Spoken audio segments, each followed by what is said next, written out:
In this video, I will be going through the phases of meiosis. The preparation for cell division is known as interphase. The cell's DNA replicates so that there are two copies of each DNA molecule in each chromosome.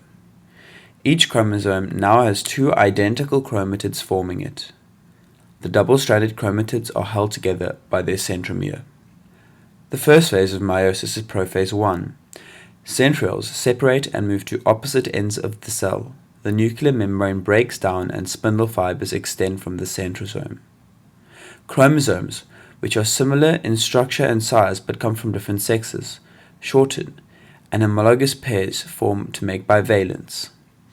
Parental and maternal chromatids stick together to form chiasmata, which act as an area for genetic information to be swapped between chromatids. This is called crossing over. Next, during metaphase 1, the bivalents act as a single unit when they line up along the equator of the cell. These centromeres attach themselves onto spindle fibers which have extended over the whole cell.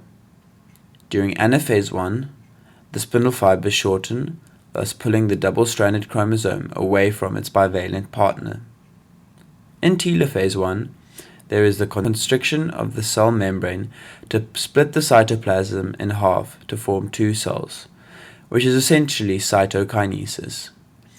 But this only occurs after the chromosomes have reached the poles of the cell.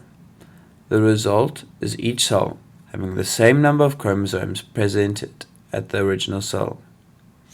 The constriction of the cell wall is represented by the two circles around each nucleus, which acts as a membrane. The second nuclear division is meiosis 2. This video only shows one cell, but bear in mind that this takes place in both cells formed from meiosis 1. Prophase 2 causes the nuclear membrane to disappear, chromosomes to shorten, centrioles to divide and move to poles, and differently, chromosomes have two chromatids, but there are no chiasmata. During metaphase 2, the chromosomes line up along the equator and the spindle fibers attach to the centromere. Then, the spindles start to constrict, and the centromeres are split into daughter chromosomes, which are pulled to opposite poles of each cell. This is anaphase 2. Lastly, in telophase 2, the daughter chromosomes reach the pole as a new nucleus forms. The cytoplasm is split, 4 haploid daughter cells are formed with half the number of chromosomes of the original, and each are genetically different from each other.